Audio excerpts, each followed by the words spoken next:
I'm back.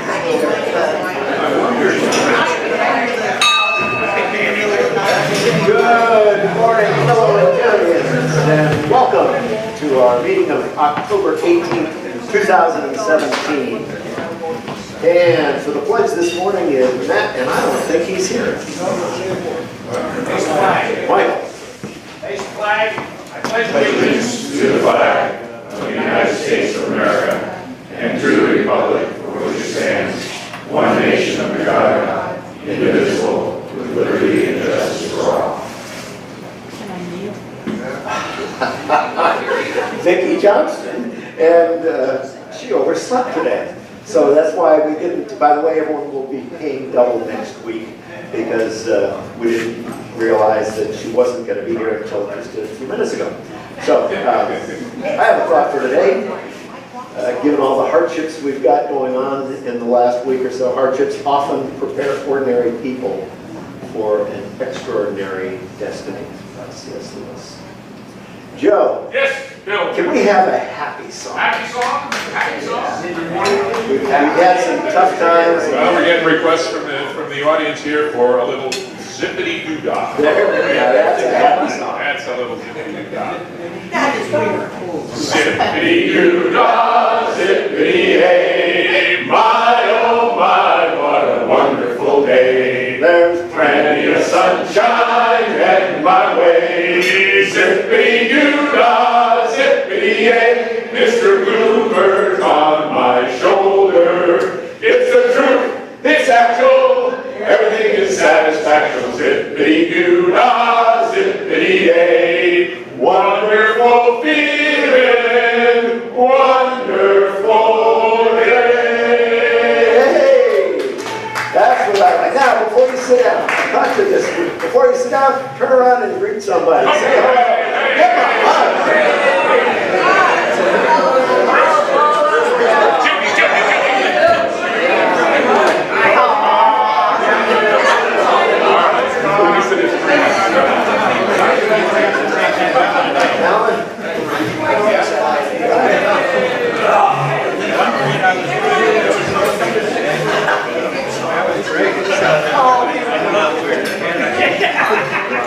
Michael, do we have any visiting Rotarians today? And do we have any guests today?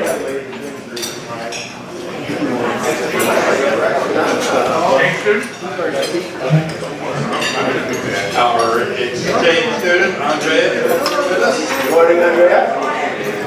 We'll get to you later. Thank you for our greeters this morning, Lori Darling and Kathy Rogers, and to our mic team, Dan Deaton and Jim Gilliam on my case. Okay, Andrea. Tell us about this picture.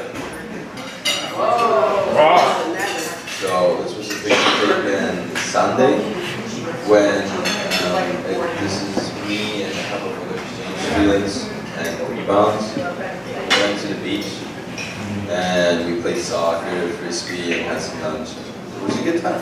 Right? Good. So this was 2 weeks ago. Saturday was level 5 actually. Yeah, for level 5 when I started. That's Dale Eversole. He lives in St. Helena. Oh, okay. He's an ex-exchange student, and I met him on a Rotary trip, and we became really good friends. And I had a sleepover, and we had some food, and his friend was there, and really good time, yeah. Really enjoyed it. Good. Is being in St. Helena, is his housing situation okay from the fire? Yeah, everything's good. They had some good, but the house is fine. Okay, good. Yeah. Very good. Yeah. All right, thanks. Marty Webb. Marty. Are you ready? I hope I got these in the right order for you. 'Cause-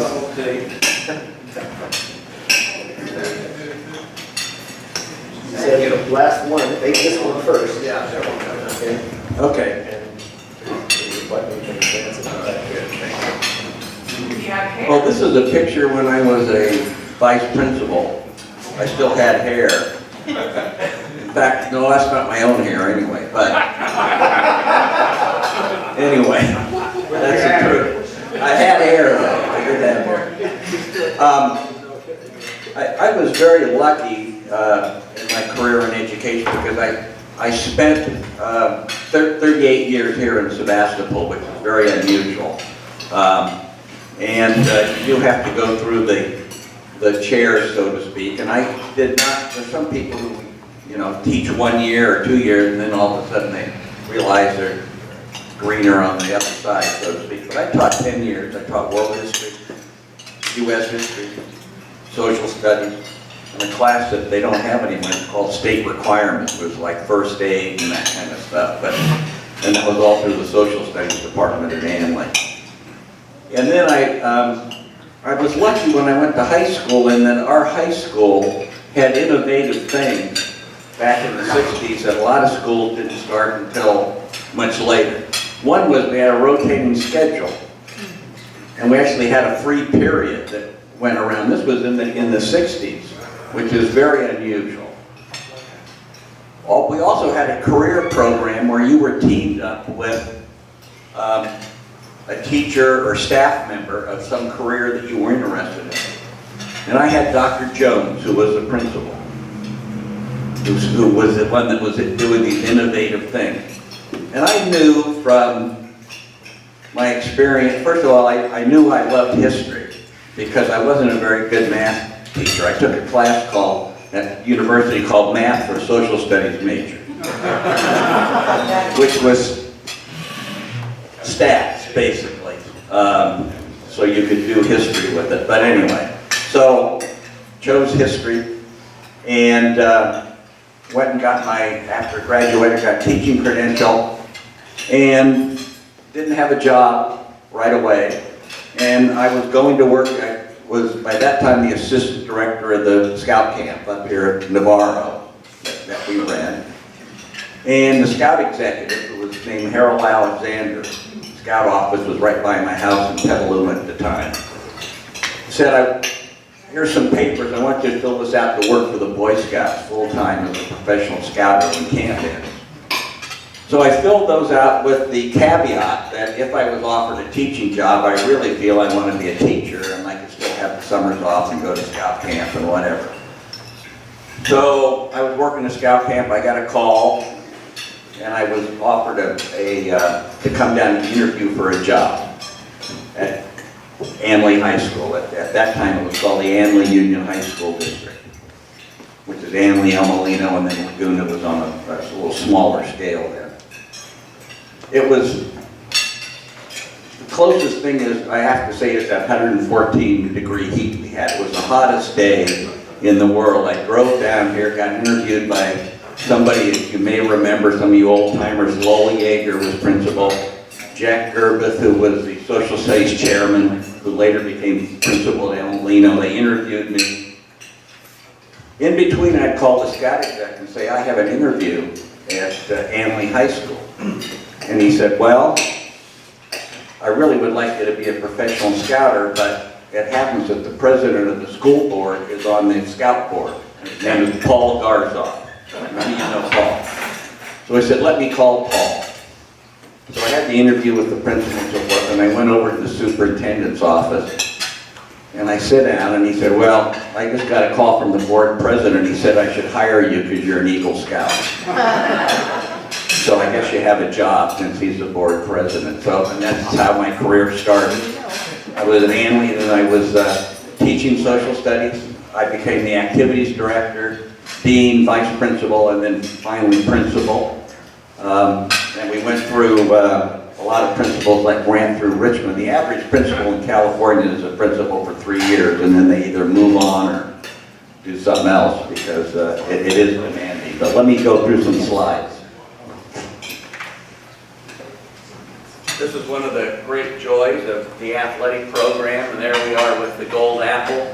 I'm there in the center and the team around me. That's certainly a good memory for us. Here's my Marty. And look at that. Marty, your mic. Okay.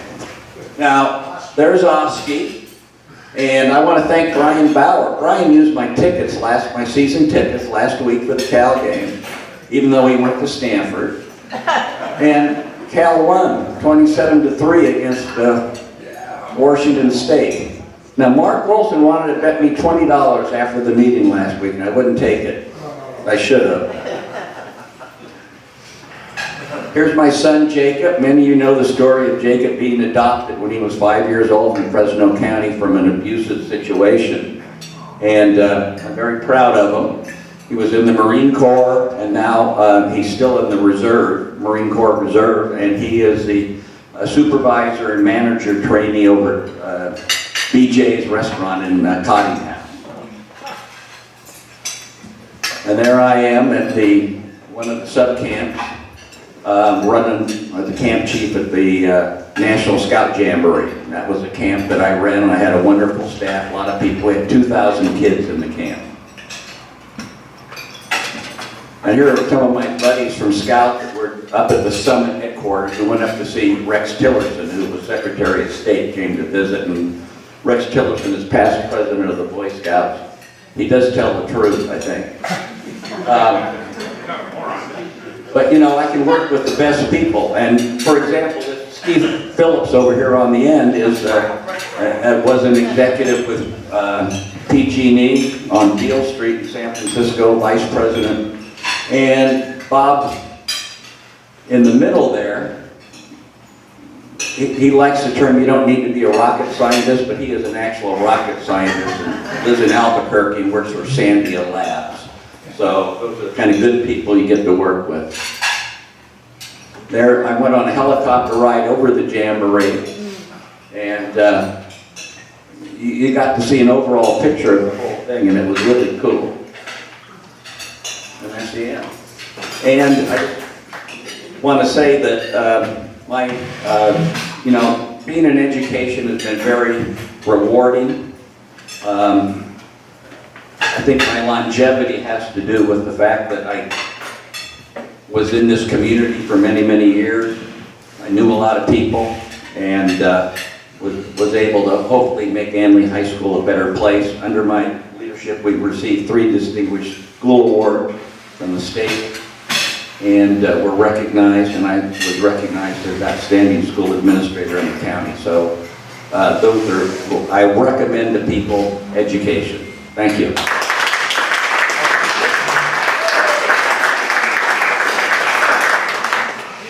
Okay, so for Bill Fields' side of the week, I gave you an easy one this time. It's also one of the ugliest ties I know, that was.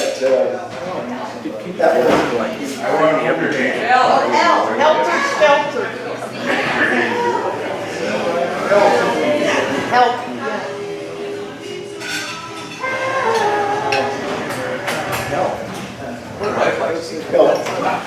I figured I'd throw you an easy one every once in a while, because some of them get kind of obscure and are hard to figure out what they are. So, okay, this date in history, on October 18th in 1851, that was when Herman Melville first published a book called The Whale, which was later called Moby Dick. And actually, Moby Dick was based on 2 real incidences. One of them, a whaling ship called the Essex, was rammed by a sperm whale, and all but 8 sailors went down and drowned. And secondly, there was a whaling ship off the coast of South America, and there was a whale out there. It was an albino white whale, and it was called Mocha Dick. So he changed the name a little bit to Moby Dick. But anyway. 1880, also in 1898, that was when the U.S. took over possession of Puerto Rico from Spain. What? Oh, yeah. So,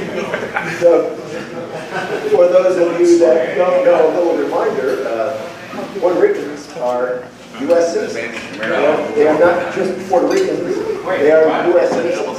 They can freely transfer back and forth. They carry a U.S. passport. They don't have a representative of government in Washington, and so they don't have much pull. So they've been and they cannot control their own destiny all that much, because much of what they do is controlled by Congress. But anyway, we took over from Spain in 1898. Now, during the month of October, we are recognizing Domestic Violence Awareness and Prevention Month. And so Nancy is going to give us a little briefing on that. So at our last meeting, we were talking about Texas and Florida and how disasters sort of push the stress level and domestic violence goes up. Obviously, our last meeting was before the fire. So now we have, unfortunately, an opportunity to do something locally. Helene has got some posters that she'll bring next week. If you can just think about where we can put them. Women's bathrooms is a safe place, windows, anywhere. And what our club is doing is joining with, which club right now, the new club, just to support the YWCA. We're not doing anything, we're not being involved in any other way other than to support what they do. They have like a safe house where kids can go and moms can go and anybody can go basically and be safe. And that's the whole thing, is just so that people know there's a way to be safe. So think about where you can go. We'll bring posters next week and get them out. Thank you. Pardon me? Oh, me too, yes.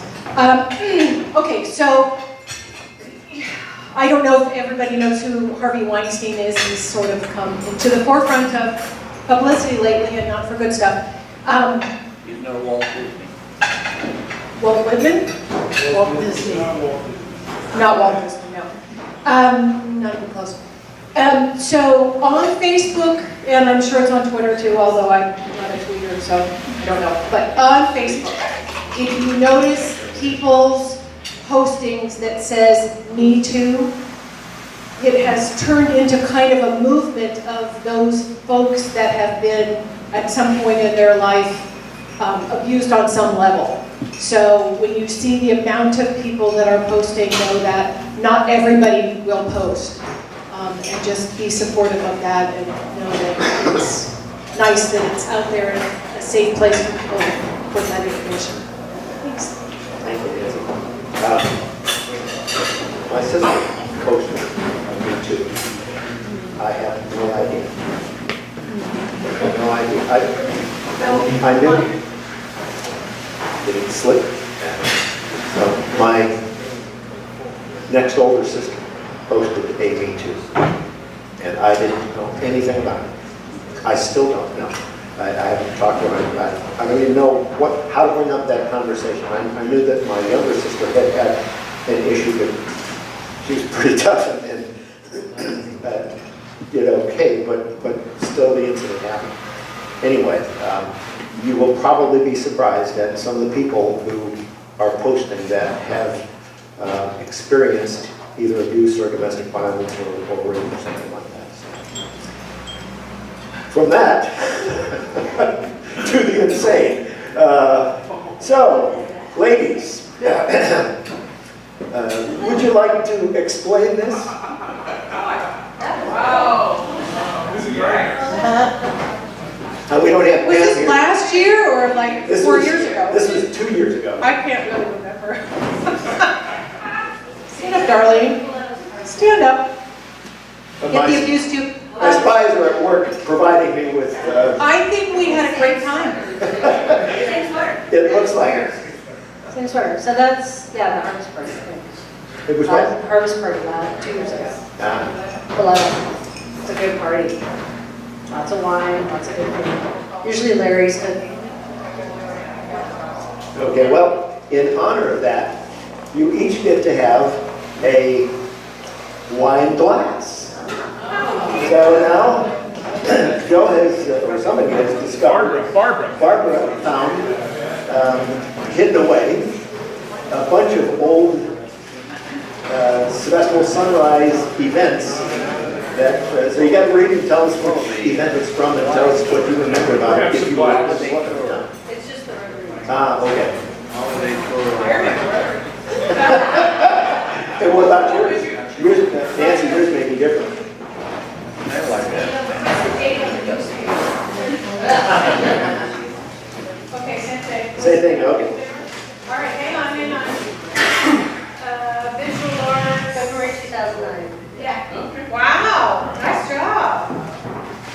That'll be $5 each. Thank you. Okay. So, on this day in history, some birthdays of note. Dr. Christine Morel in 1874 was a medical doctor and the first woman ever to serve on the Central Council of the British Medical Association. She was also an activist for women's suffrage and women's rights back around the turn of the century before the First World War. So,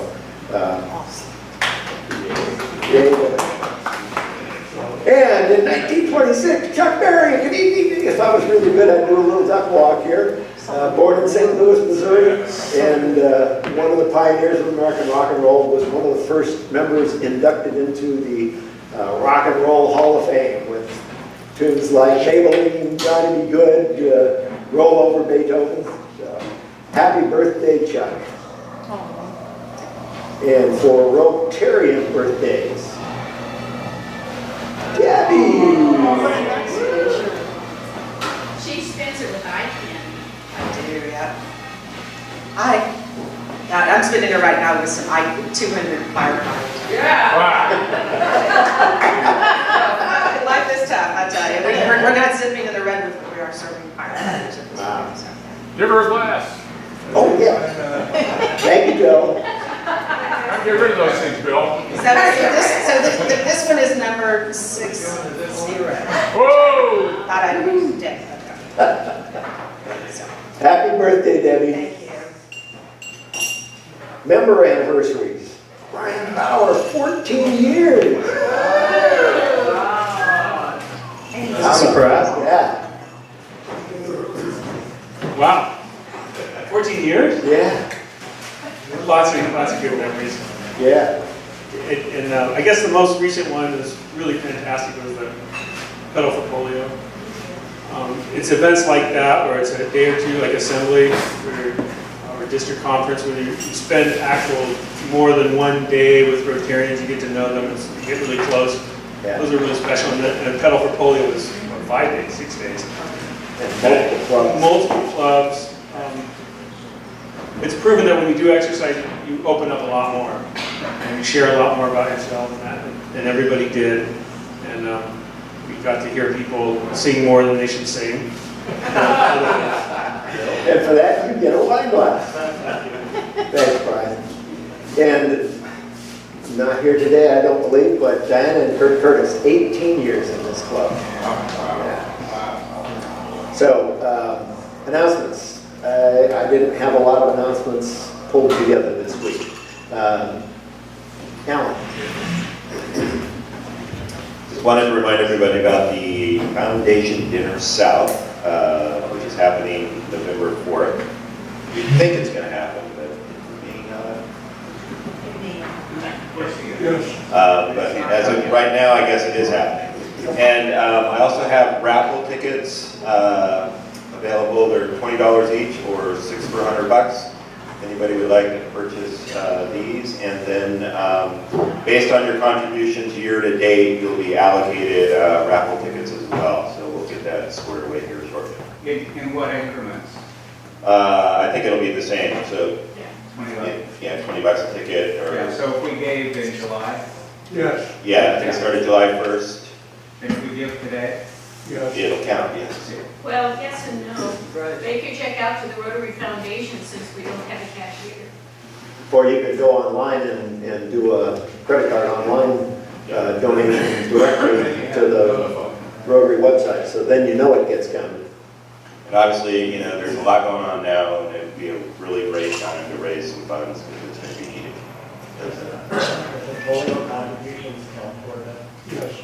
Yes.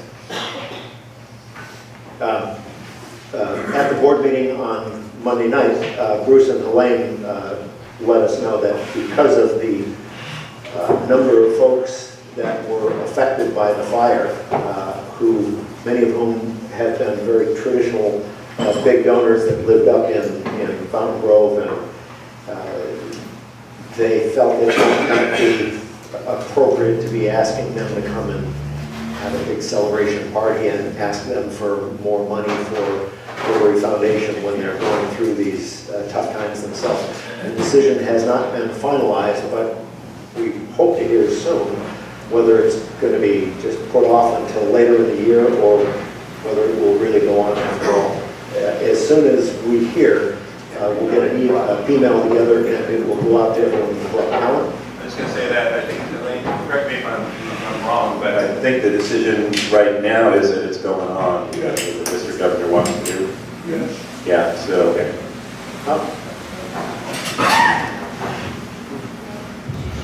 I just wanted to add something very quickly to what Nancy had to say about domestic violence. The Me Too campaign was, in fact, women who had been abused. But somebody brought up a really interesting factor. If we were to add into that Me Too, every woman who has ever been harassed sexually in the workplace, the percentages would be staggering. And one more thing, domestic violence is often portrayed in the media and everywhere else as a women's issue. It is not.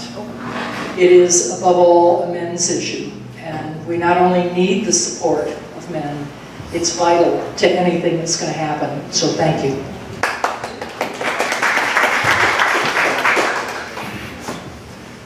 So for the second week in a row, due to circumstances beyond our speaker's control and the fire, we don't have a speaker here for doing the program. But we have two things that we can talk about. On Monday night's board meeting, we had a long discussion about response to disasters. And one of the things that we decided is that we weren't really all that well organized to do that. And by the way, we don't think that we are first responders. We're not trying to play that role, but we want to be ready to help and jump in there and keep people informed on what's going on and let them know. One of the decisions that was made was that we should probably come up with a disaster assistance coordinator for this club. And who better to have a disaster assistance coordinator than Mr. Disaster himself. Not that he's a disaster, but that he knows so much about it. So, Richard, would you like to talk just a little bit about... Yes.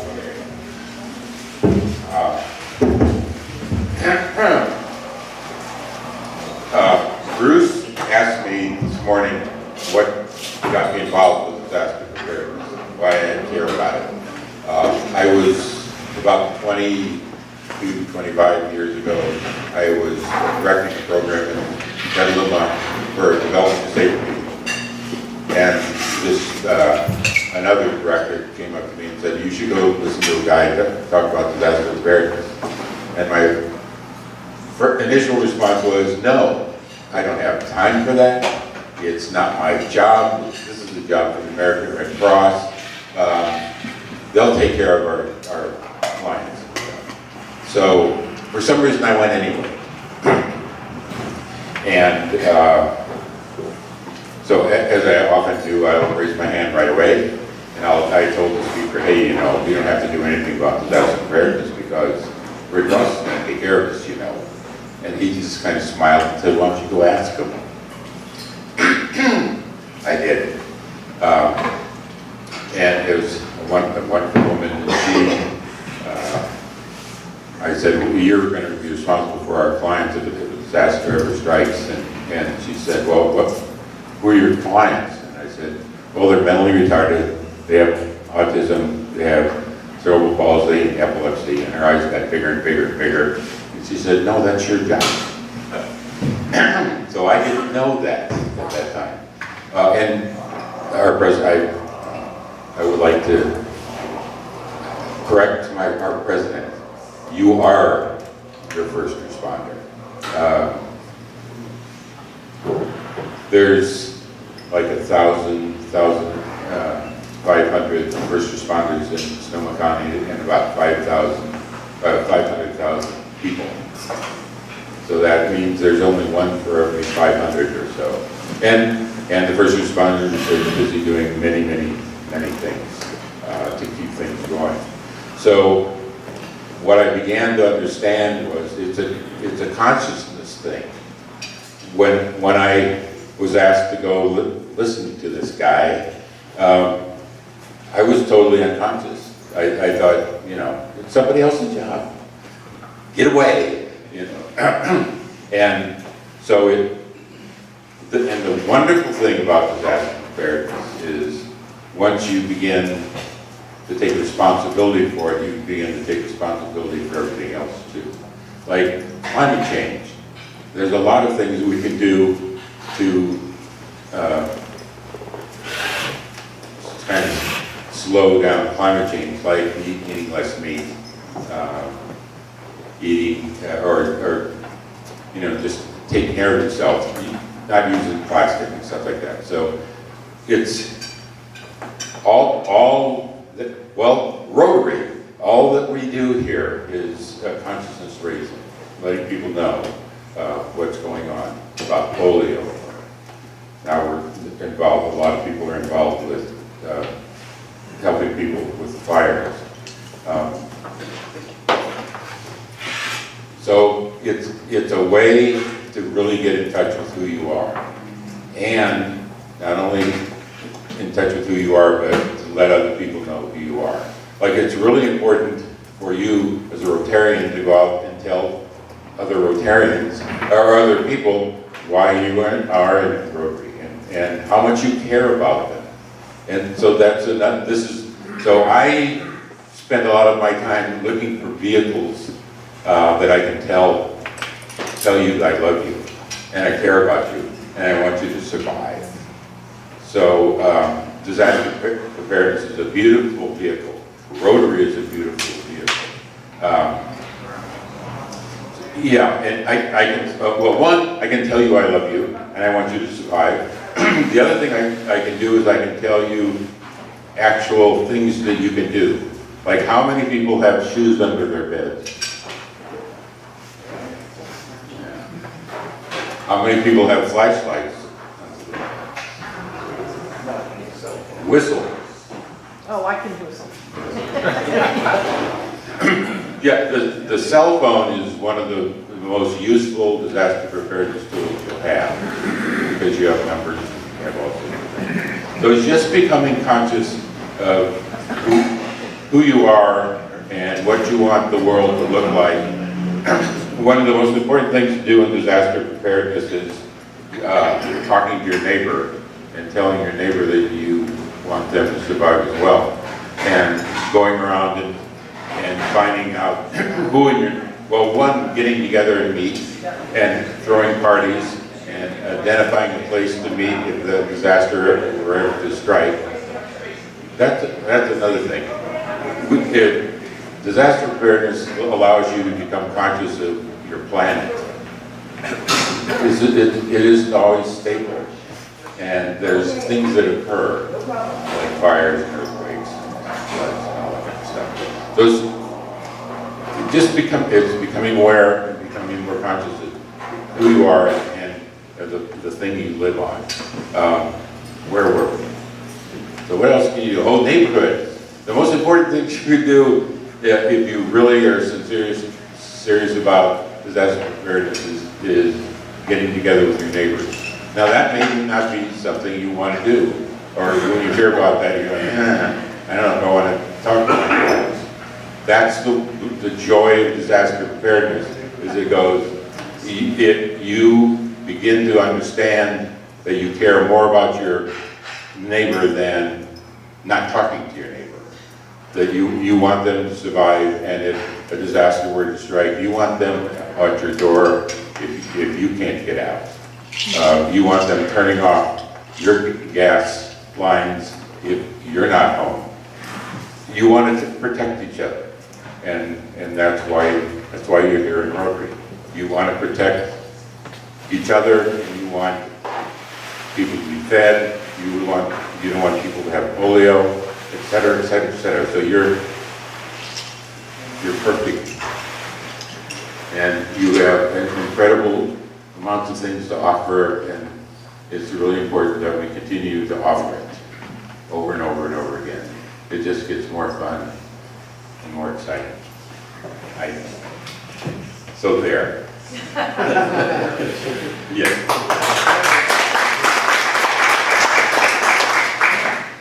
Do we have questions for Sure. I found, well, a lot of us have switched.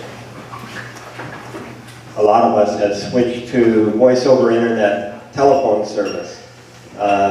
Especially this sonic fusion to the known FTTN service that's available. I realize you don't have a telephone if the power goes out, but what I found out is even if there's power, I will not get one of those emergency notification phone calls where they do the automatic for a certain area and notify everybody by telephone, that there's a fire coming, get out or something. If you have voice over internet telephone, you don't get that phone call. Unless you register the phone number. Even if you register the phone number, they don't call those. As far as I know, that's what I heard. I may be hopefully wrong about that. I heard on Mondays you have to be registered. If you're registered, you will get it. This morning I heard that. Channel 7 power, but if you don't have the internet connection, it's not going to work with the phone line. Right, if you don't have power or internet, it's not going to work. But you can get a battery backup. Okay, that's good to know. Thank you for letting me know. I'll make sure. I know my cell phone is registered. Okay. So SoCo Alert is where you register. You get those messages. Yeah, I also found that Nixle was fantastic. Those of you that haven't signed up, I would really encourage you to do so. Yeah, for sure. Right there all the time. It was great. Another thing you can do is, how many people let their gas tanks go to empty? Don't do that. Always get it refilled about half, so that if you ever need to evacuate, you at least have half a tank. So if you just remember that, yes. One of the first things I found out in exploring and working in our community as we started setting up shelters is that the CERT organization that was designed for disaster preparedness has sort of disbanded. It's not there. There were folk going around, they had their vests on, but they're not meeting and they're not training new people. Just to mention that for all of us. Yes.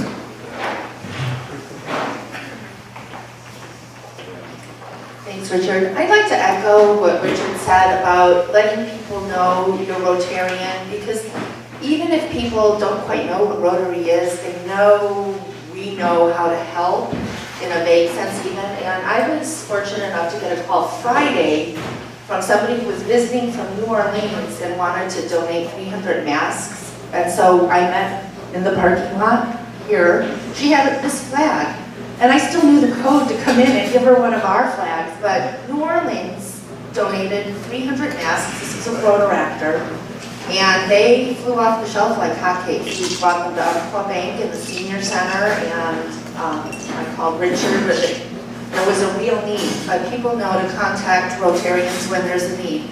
Secondly, I heard from our friend Donna Dozier, those of you who remember Donna. She's president-elect of her chamber in the Yosemite area, and they're doing something. I gave her Rotary links, what we're doing, and they're going to put together something to help our area, as they too well know about evacuations and such. So, President Bill, here's a flag from New Orleans River Bend. Thank you. Nice. Say something. Yeah. Richard asked how many people have hard shoes under your bed and how many people have a flashlight under your bed and all that kind of stuff. We had none of that until we went to one of Richard's classes, and it made perfect sense. And during these fires, I've got a young nephew up actually by Rough and Ready near Grass Valley. Grass Valley, and he ran outside in flip-flops during a fire and ended up, I mean, they got the fire out, but he ended up having to go to the VA hospital because he was severely burned. One of the most common injuries in incidents like this, whether it's earthquakes or fire or whatever, is people have cut feet from glass and things like that. I never thought about having hard shoes underneath my bed until I went to Richard's class. It was very worthwhile, and perhaps now would be a good time to redo that. Invite the community, and perhaps as a Rotary-sponsored function, have you talk about the things that you did that night for us. Yeah. That'd be good. I think there was another question up there too. Yeah. Yeah, I want to reiterate the thing about knowing your neighbors. Last week, we had a couple from the Valley from the Rotary Club staying with us, and they were telling us that when they got the alert, you know, they went around banging on their neighbors' windows, you know, waking people up. Well, then one of their neighbors is a 91-year-old man who's deaf, and they were banging on his windows, flashing lights, trying to figure out if he was there. Finally, they tried the door, and fortunately, they left it unlocked so his caregiver could come in the morning. And so they were able to go in, wake him up, get him out. They took him down to his daughter's house before they came up to our house. But you have to know, do you have, you know, a neighbor where maybe, you don't know.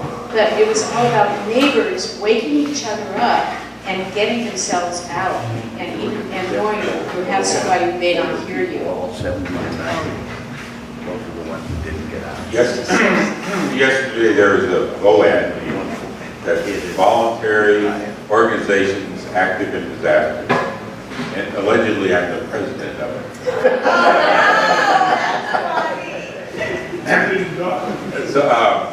So I went to this meeting, and off the office, I'm going to tell you, this is private, don't tell anybody.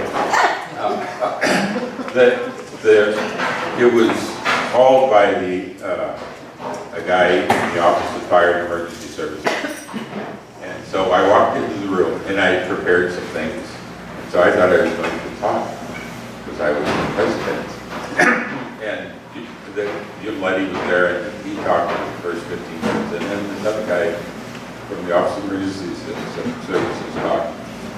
And then I wasn't given an opportunity to do anything.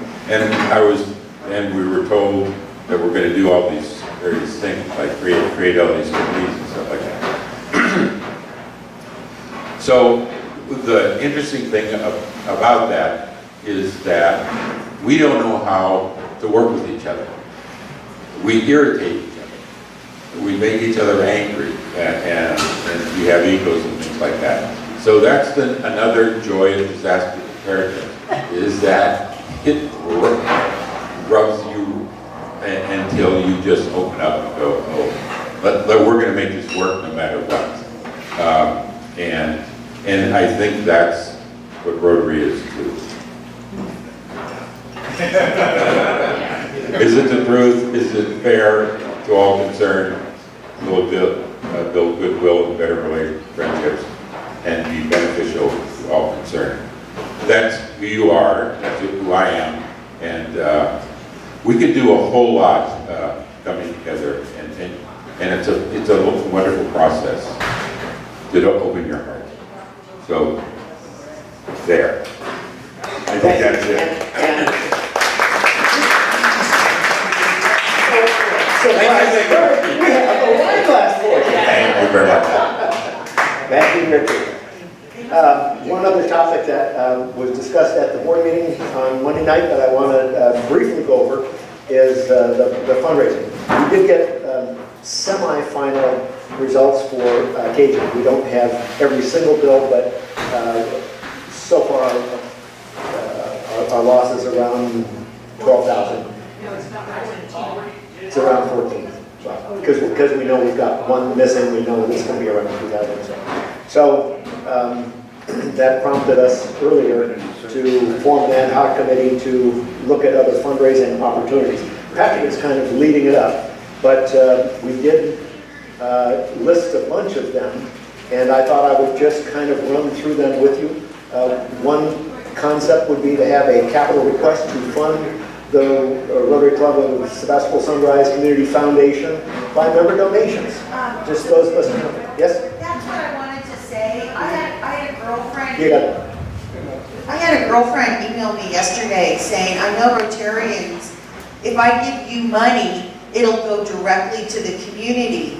So instead of member donations, I think we should send out an email to all of us with a link that we can send to our friends that are in the area, out of the area, that if you want to help directly the fire victims through our Rotary organization, then we'll have a link that they can give us money, because I didn't have a link to give her to give our club money for fire relief. And if we have one, just let's send it out. So just send it, because I'm sure there it is. Okay. One of the other ideas that came up is, instead of putting all our eggs in one big basket, have a number of small-scale fundraisers, 2,000 to 5,000, coupled to specific projects. And it was PJ's idea. So you have a dedicated, like our project here to build a new greenhouse for Laguna. Why not have a fundraiser just for that, and maybe having it themed nursery or greenhouse to where people that are interested in that sort of thing would do that. There was another idea to have one for animals. That was Fashion show. have a dog fashion show, and not, by the way, the world's ugliest dog. This would be the world's cutest dogs, and everybody in the world is going to bring their dogs and dress them up, and we could have best costume and all kinds of fun ideas. And that would benefit, like maybe a fundraiser for the Humane Society, things like that. Oops. Went to the next one, I pushed the button. Nikki had an idea of coming up with a fireman's ball combined with Rotary, and that might be really popular right now because of everyone being so excited about our first responders. Another one, a mushroom hunt and edible plants. Pay members should have a commitment to help either as a contributor or helping or whatever. Develop a list of fundable projects, vest for canines, and consider crowdfunding, GoFundMe or Plum Fund or one of those other types of organizations. Have an 80s night or a 70s night, have a cover band, costumes, beer, corporate sponsors, that sort of thing. Taste of the holidays, sort of like the old holiday tour of wines. By the way, every idea was open.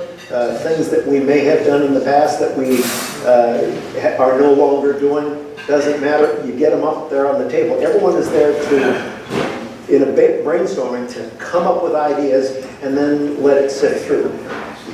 We're going to be meeting again, and before we come to any final decisions, this is not going to be the ad hoc committee. This is going to be us, all of us together. And we'll do like we did when we did our visioning process. We'll have all of the ideas listed. We'll probably try and get them sorted into different types of activities, and then everyone will get little stickers, and we'll go around and we'll look at things that are the most popular. So,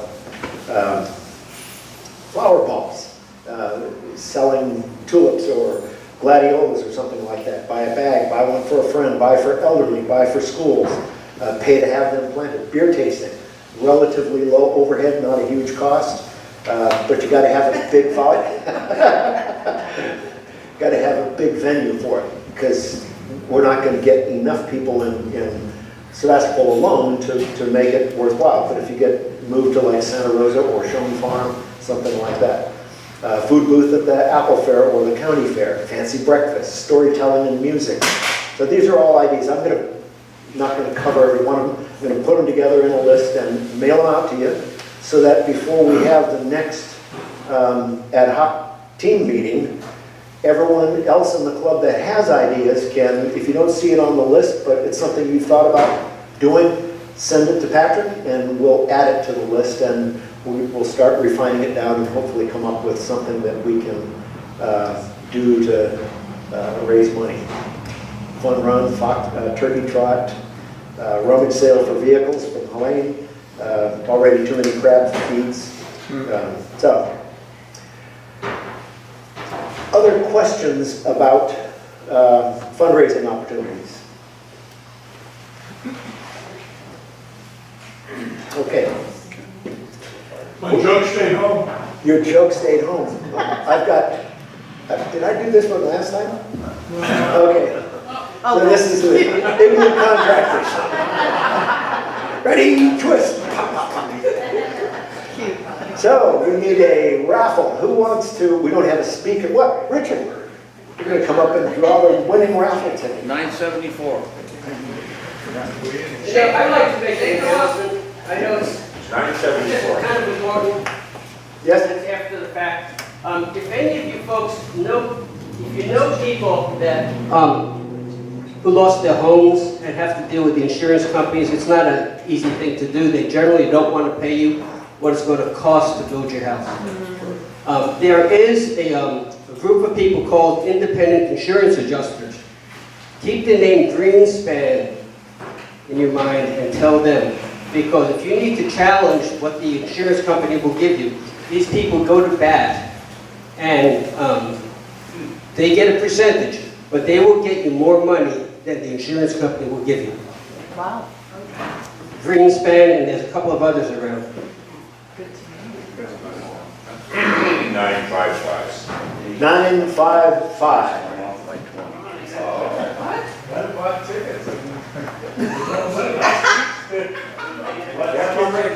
955.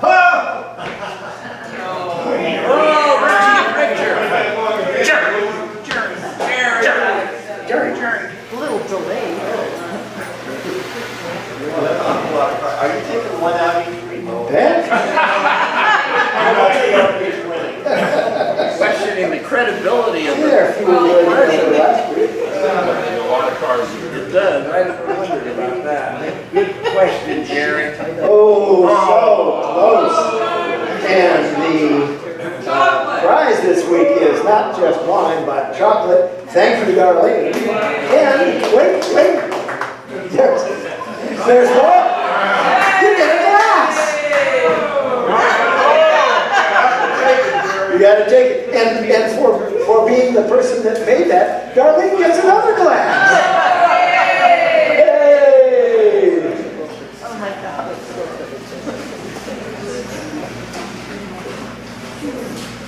Happy trails to you until we meet again. Happy trails to you. Each smile come to end. Happy trails to you till we meet again. Jerry? Yeah, I know. That's what I do every week.